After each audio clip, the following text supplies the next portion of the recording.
Alright, today we're going to rate some public transit contact cards you might come across in your travels.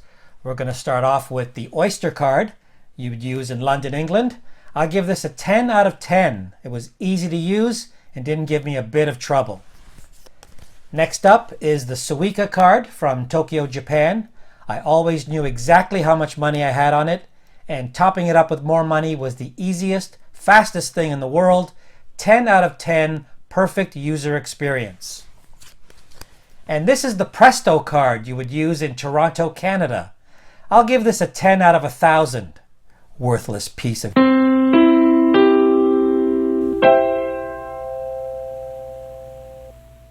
I'm just kidding around. Just making a joke. The Presto card is terrific. On today's show, we're going to take a look at the Japanese pastime of Pachinko. This is a pinball-esque game that represents about 5% of Japan's GDP, according to the Wikipedia, because that's the extent of my show prep. Officially, it's not gambling, but it is. Now, if you do happen to win money, you don't collect your winnings at the Pachinko parlor. You have to go off-site to get your money, and that makes it not gambling. I don't know. Now, I wasn't expecting to win any money, but I had watched some videos and I'd read about it, and I wanted to see what the fuss was about. It's not much fuss. It's pretty straightforward. The machine is about the size of a slot machine, and they've got these things lined up in rows like in a casino. Here's a few seconds of video inside the parlor I visited in Akihabara.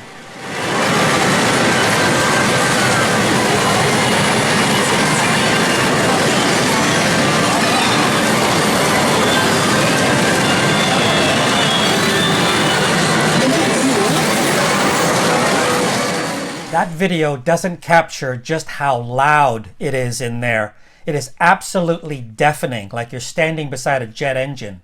I knew this ahead of time and I brought earplugs, and even with the earplugs it was still incredibly loud.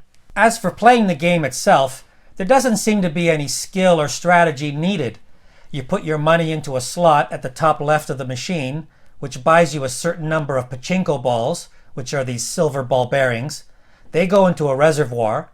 Then you use a knob on the bottom right to release the balls. You can release them one at a time or hold down the knob to get them to cascade down. The cascade method seems to be the preferred way that these Japanese businessmen do it. You see them sitting there with a cigarette in one hand, bored, holding down the knob. They're really living it. The balls you release fall randomly through these pins, and you begin accumulating ball bearings into a second reservoir. The more balls you accumulate, the more you win, with win in quotation marks. Sometimes a pachinko ball will go through two pins dead center at the bottom of the machine. This triggers what I'll call a special, for lack of a better word. Similar to pinball, when you hit a special target, you now get a chance to win more balls. I think. I don't know what I did. This is when the language barrier hits me square in the face, because it's at this point I'm supposed to do something. The machine starts talking to me.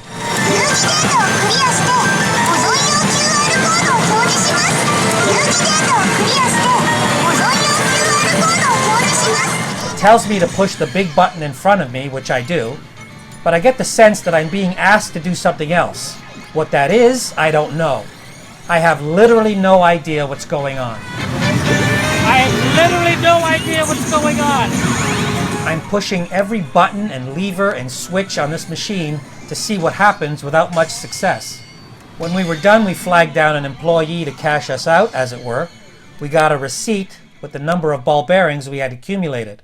Like I said, I wasn't expecting to win any money, but I had read that when you give your receipt at the counter, you're supposed to get back some kind of poker chip or chips that has an amount on it, and it's that chip you take off site to exchange for money.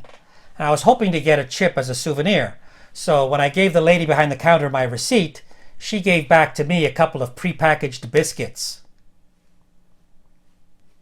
Biscuits. Okay. I guess I hadn't earned enough ball bearings to get a chip, and it's so loud in there and you can't speak the language, so I guess I was the winner of a couple of biscuits. So, would I play Pachinko again? Yes, but only if I had a translator there to walk me through all the parts I didn't understand. Would I recommend Pachinko to anyone else? Ooh, I wouldn't never not recommend it, if that's helpful. Well, that's everything for today. A big shout out to Isabella and Thomas for subscribing to the channel. And thanks to everyone for their support. It really means a lot. Like and share this video and help spread the word. Until next time.